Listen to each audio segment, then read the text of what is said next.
Welcome to our lecture on the follicular phase of the estrous cycle.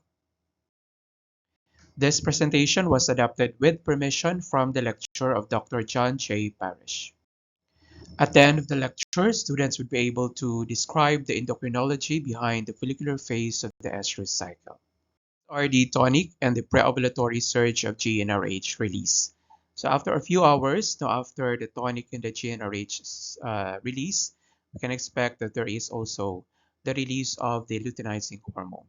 As a review, the tonic center will regulate the release of frequent, low amplitude GnRH pulses as shown in the diagram, while the surge center will regulate the release of infrequent high amplitude surges of GnRH as shown in the diagram. This diagram shows the hypothalamo-pituitary gonadal axis.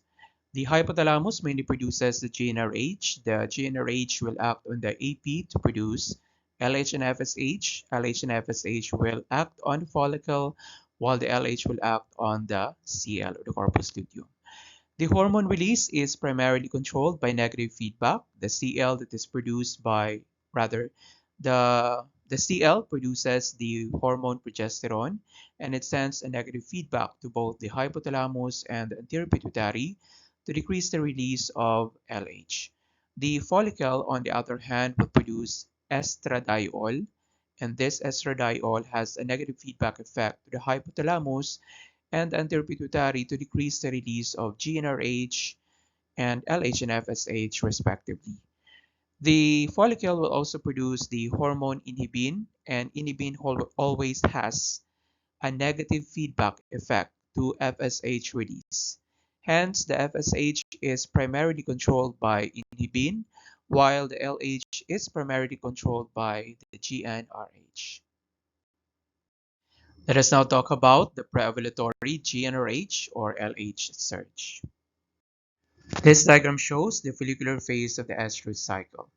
The follicular phase of the estrous cycle is composed of the proestrus and the estrus.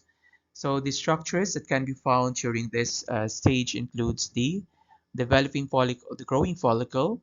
We also have the mature tertiary follicle as well as the phase of ovulation can also occur during the follicular phase in certain animals. So among the hormones that can be found in this phase, of course, includes the estradiol. So we have the rising estradiol. We also have the FSH as well as the LH surge. So this LH surge is very important for the ovulation that will take place a few hours after. Another very important hormone during this time is the PGF2 alpha or the prostaglandin F2 alpha, as shown in the figure. So as you can see here, the PGF2 alpha will trigger the regression of the CL to form the corpus albicans. And because the CL mainly produces the progesterone, so during this time, there is a decline in the level of P4 or the progesterone during the follicular phase. When progesterone goes down, so that will be a trigger for the start of the follicular phase. What happens when the CL is gone? So of course, the CL is the one that produces progesterone. When it disappears, we lose the negative feedback from the P4 or the progesterone. As shown in the diagram, estradiol has a negative feedback effect, but now it switches over to a lesser negative effect, the feedback effect leading to a more estradiol being produced and a switch to positive feedback shown in the diagram. So, of course, in the pubertal and the post-pubertal animal, when there is an increase in the estradiol, it will trigger the onset of the follicular phase, so that the animal will come into proestrus, and later on there will be a preovulatory LH surge, estrus, and ovulation. The figure shows the trend when the CL regresses. So the E2 or the estradiol in blue will begin to increase. There is also an increase in the LH as shown in the red line until the LH surge will later on triggering the ovulation. We can also see here a rise in the FSH to some extent, which can be driven by GnRH. Estradiol, so in the case of the estradiol, there is of course a rise now in the estradiol during this time, so that the follicle will develop now in later ovulate. So as you can see here, after the preovulatory LH surge, there will be ovulation that will occur, and we can also see here that there is a drop in the estradiol. This diagram shows the different developmental stages of the follicle, starting from the primordial, primary, secondary, and tertiary. It should be noted that most 99.5% of the follicles will undergo atresia. The primordial follicles are differentiated by because they are surrounded by single cells of flattened follicle cells. The primordial follicle will later on develop into a primary follicle. This is differentiated by the presence of the follicle cells that are cuboidal. It will develop again into a secondary follicle, and these follicles are differentiated by multiple layers of follicle cells. Of course, not all, again, of the follicle will develop into primary, not all will develop into secondary, and of course, not all will develop into a tertiary follicle. Only 99.5% will be able to will undergo atresia, and a very small portion will reach tertiary follicle. The tertiary follicle is differentiated now by the development of the antrum.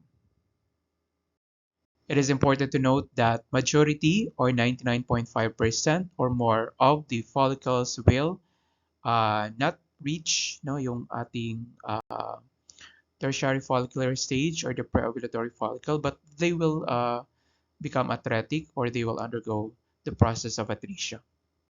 So we now go to the fate of the follicles and the oocytes. So it is said that at 100 days of gestation, the cow fetus has about 2.9 million follicles. At birth or prior to birth, that 2.9 million will be reduced to 100,000 follicles. At 12 months, it will be again reduced to 75,000. And at an aged cow, this will only be about 2,500. So the main reason for this is the follicles will undergo atresia at all stages of development. So most of this, no, about 99.5% of the follicles will undergo atresia at different stages of development. So the maximum number of the oocytes that can be ovulated for a cow no, can be computed for a lifetime of that particular cow. So there can be 17 cycles per year. So that is computed by dividing 365 days by 21 days. 21 days is the estrous cycle of the cow. So that is 17 cycles per year. You're going to multiply that by 8 years, which is the productive life of a cow. And that will be equal to 136 oocytes that is ovulated per lifespan of the cow. So it is said that we can run out of the follicles, although this is not typically seen in dairy cows. So some beef cows, when they reach up to 21 to 27 years, will run out of follicles and they will no longer cycle. So we also have the procedure that is known as supraovulation or the ovum pickup, OPU. This is done in order to mainly to rescue some follicles from atresia. So what they do here is they stick an ultrasound guided needle into the ovum and suck out the large tertiary follicles to capture the oocytes at peak of ovulation.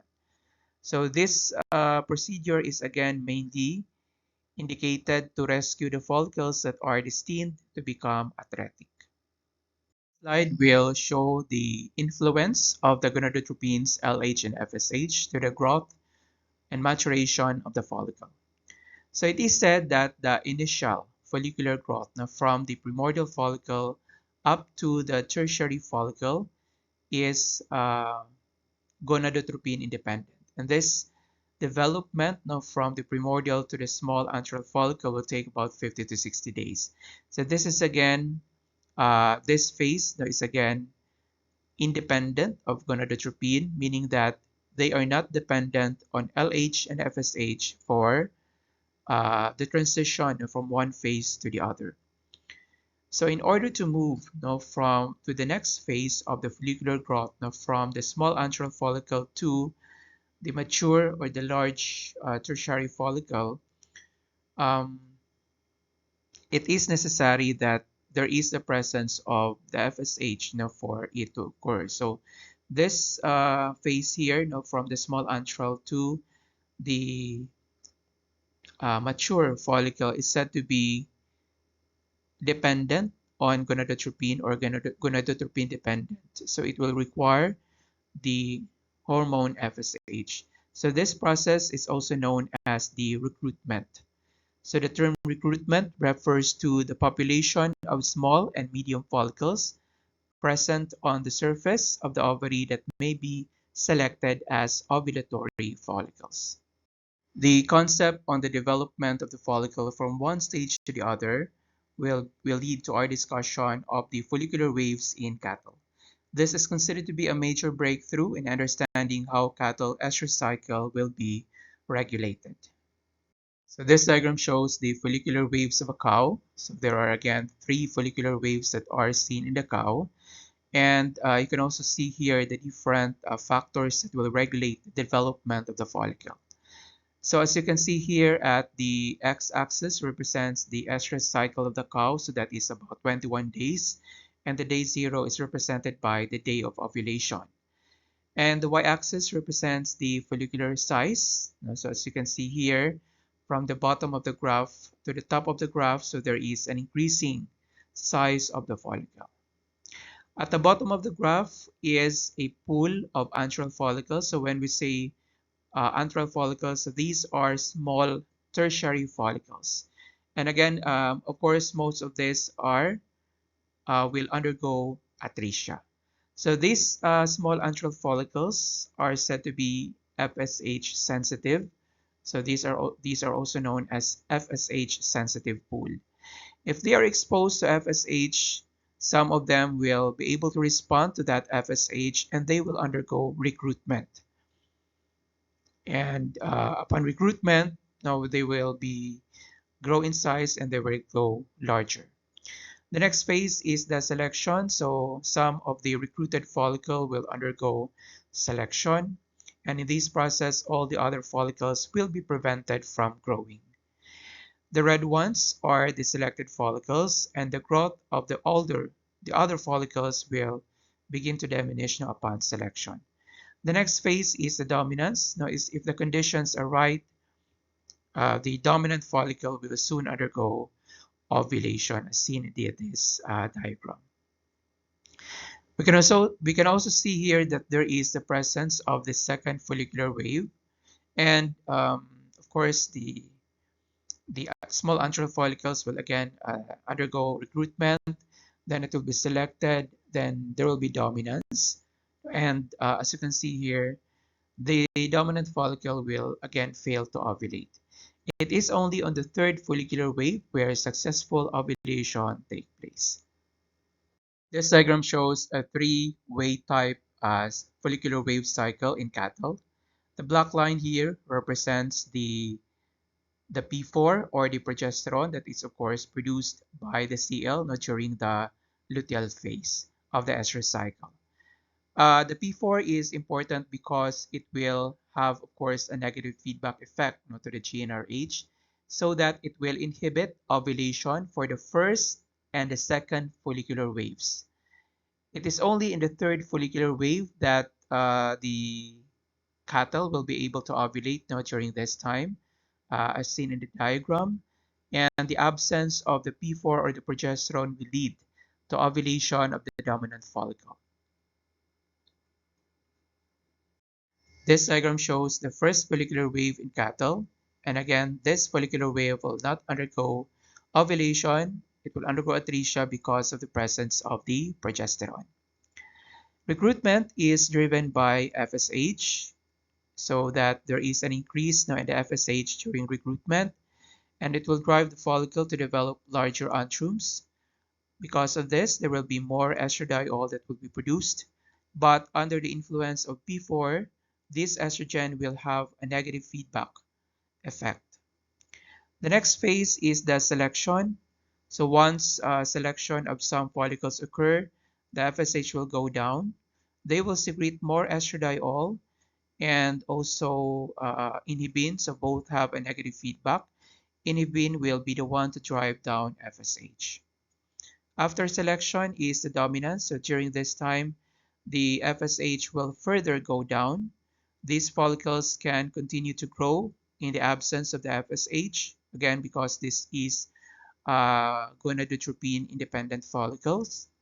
The estradiol will also be produced, and inhibin will also be produced in higher amounts. So both of that has a negative feedback effect. Now, particularly for inhibin, it will stop the further development of the follicle. So as you can see here, under the influence of the P4, the dominant follicle will fail to ovulate. It becomes atretic. Now it regresses and undergo atresia.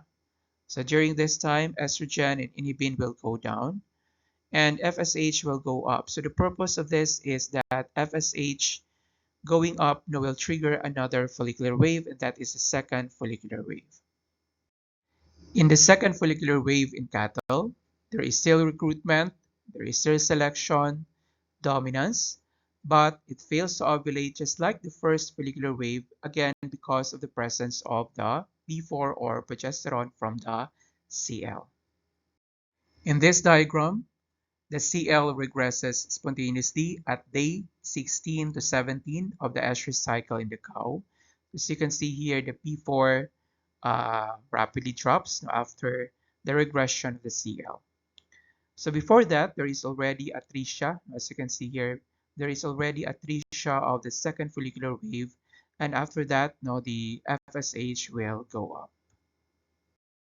So in this diagram, after the drop in the progesterone, comes the third follicular wave. So this is our third follicular wave. And in the absence of the P4 or the progesterone, estrogen will of course trigger the preovulatory LH surge. And after that, it will trigger ovulation. So the understanding of this is important for timed artificial insemination or timed AI in domestic animals, particularly in the cow. The typical number of follicular waves in cattle is 3, but we also have some cows having 2 follicular waves. So this diagram shows the cows with 2 follicular waves. In the first follicular wave, as you can see here, the dominant follicle will not ovulate. It will undergo atresia, again because of the presence of progesterone. For the second follicular wave, so as you can see here, the second follicular wave will start a little bit later, particularly at day 10 of the estrous cycle. And as you can see here, the dominant follicle exceeds the time when the CL regresses so that the dominant follicle will ovulate. So this is important because at any point where the dominant follicle is present and we artificially regress the CL by giving PGF2 alpha, this wave will go on and ovulate at this time. This is important because we actually utilize this in any timed AI breeding events. In other references, recruitment of the follicle is also known as emergence. So the FSH always controls this process, the emergence or the recruitment, and the FSH will trigger recruitment or emergence. So it means that the antral follicles or the small tertiary follicles that will respond to FSH will undergo recruitment. So only those follicles that will respond to the FSH will undergo recruitment. And later on will undergo selection and dominance. The increase in the FSH will always precede emergence, so that FSH is a requirement for emergence or recruitment to take place. There are species variation in the follicular wave number. For cattle, there are 2 or 3 follicular waves per cycle, and for sheep, there are 4 or 5 follicular waves per cycle. The lifespan of the CL during this time is dependent on the presence of progesterone.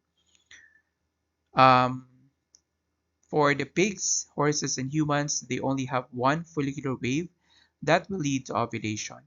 There is only one wave that will lead to the follicle growing and ovulate. In this species, the CL may also produce inhibin, and this will control the lifespan of the CL. If the first wave will stop or fail, then a second wave will emerge for all the species. The gonadotropins FSH and LH have an important role in the development of the follicle, and this will be discussed in the succeeding slides. The antral follicle has both the theca interna that is located on the outside of the basement membrane. In here, that is colored green. And on the inside of the basement membrane, we have the presence of the granulosa cells. This diagram shows the theca interna on the left and the granulosa cell on the right. At any point prior to selection, the theca cells have LH receptors as shown in the diagram, and the granulosa cells have FSH receptors. In the theca cells, the LH will bind to the LH receptors, and this will activate the cyclic AMP and trigger the production of testosterone from cholesterol. The testosterone will diffuse from the theca interna to the basement membrane to the granulosa cells, and in the granulosa cells, under the influence of the follicle stimulating hormone, these will convert testosterone to estradiol by a process known as aromatization. As the follicles become selected and become dominant, they gain LH receptors on the granulosa cells. Both the FSH and the LH will produce estradiol because of the stimulation from the hormone. As mentioned at selection, there is a decrease in FSH. The follicles can continue growing with the support of the LH. Then there is a positive feedback effect. We reach LH surge, then ovulation.